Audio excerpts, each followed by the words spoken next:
Hey, Paul, lots of things positive with Brossoit's performance tonight, but what part of his performance impressed you the most tonight?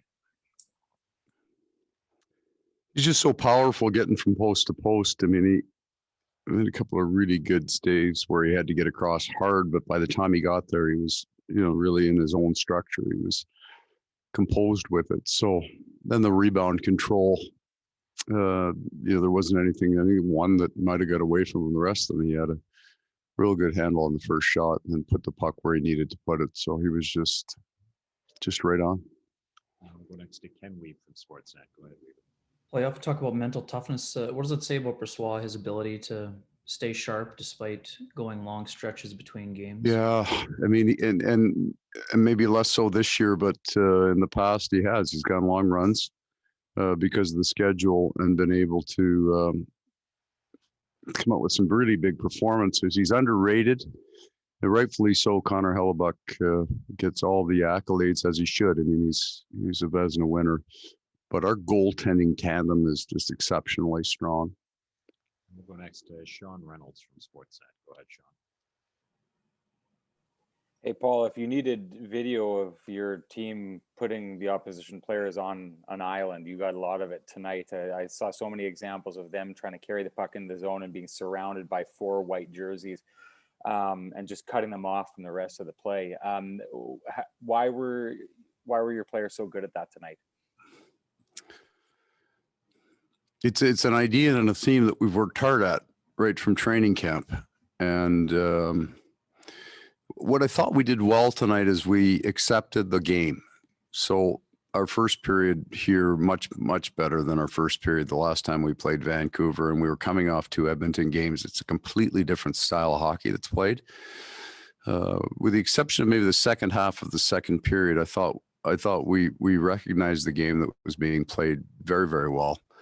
And part of that is being able to stay very connected in that area from the blue line to the tops of the circle. So a lot of things have to happen with that. The forwards have to work hard to drive the puck into that kind of area where he can choke it off, and the D have to have the confidence to stand up. And we had an awful lot of good sticks in there. Again, there was a stretch of that game that they opened their game up. We were late recognizing it. And then I thought we handled it much better in the third. We'll go next to Scott Billick from the Winnipeg Sun. Go ahead, Scott. Hey, Paul, you guys are 5-0-1 now after losses this season. I guess what sticks out about this one, given that it's a 1-goal game and you essentially nurse that right till the end for the most part, and but keep it there and don't give up one, and so just what sticks out about this win? Well, our goaler, at the end of the day, there's so many of those little plays that he killed. He's the driver tonight. What I like, well, take away from the game is again, that part of that second period I didn't like at all, because I thought we did it to ourselves, but it took us a while to recognize that they had changed their game. And then in the third, we had a far better recognition of it and made the adjustments that we made to make. And I'm not talking about systematic adjustments, mental adjustments that put you in a position to be able to hold a win on the road, where they shorten their bench, we don't. So the matchup game was gone in the third. But we got some really important shifts by Thompson's line, and having him in the lineup for a face-off that I wouldn't have been able to put the 4th line out, but I put the 4th line out and they ran Horvat against them. Those guys, and there's some veteranness to it, right? They battled that thing out, and those are really important small details. So I think having 4 lines that you had confidence to play, and rightfully so, was really important in the third as well. We'll go next to Drew Mindell from the Illegal Curve. Go ahead, Drew. Hi, Paul. With so many of your team's wins this year coming by having to score, 3, 4, 5 goals to get the victory, how important is it to get the win, really only scoring the 1 goal before the empty netter? Yeah, so we've been in a bunch of 1-goal games, but you're right. I mean, when you're 4-3 or 5-4, being able to be on the road, especially, and have a game and grind one. They get very aggressive with their backhand up the ice.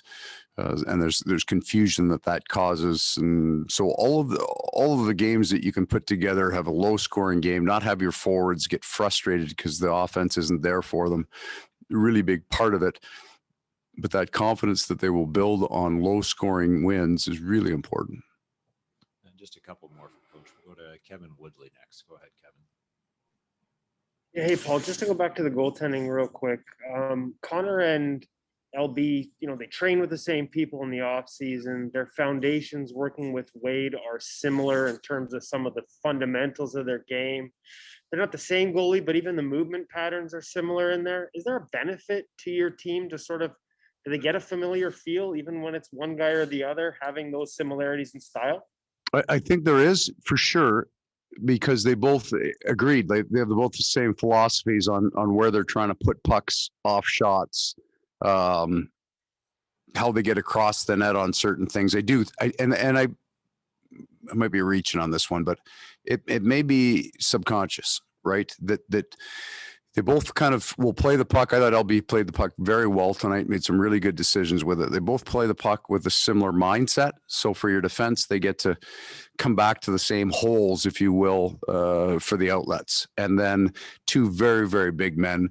Neither one of them scrambles. They're both square and strong in the net, and the pucks come off them in a lot of times in the same way. So I think there's no difference in the room going out to the ice or in the way our back end plays, regardless of who's playing in the net. And that may well be all those little nuanced things that aren't spoken about. They're just played with.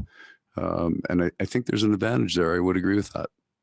And final question to Mike McIntyre from the Winnipeg Free Press. Go ahead, Mike. Paul, I normally probably wouldn't be asking about an assist on an empty netter, but that was no ordinary assist. Neal Pionk makes two really good defensive plays, kind of kill plays, and then of course gets the puck going the other way. Neal's had a heck of a week. Seems on this road trip, opening a lot of eyes with his play. You see from him. So the best part about those plays at the end is he came around the back of the net with speed. There's some confidence that you have to do that. And so many defensemen would unload that puck as soon as they touched it and rip it around the boards. And, is this being taped? It is, eh? So there's a standard. So you're not allowed to use any. This is all off the record for anybody who's taping this. The idiom would be don't shovel to your partner. Right. So that's what he didn't do. Instead of ripping it around the glass and saying, hey, it's the winger's job. The confidence to say the puck's on my stick, I'll keep it there, and then come into the hole with speed. And I don't know that they were expecting that. They would have expected, you touch it, you move it kind of idea late in the game. That's where his game gets to. And when he's got that confidence that he moves his feet with the puck, he's a real difference maker for us.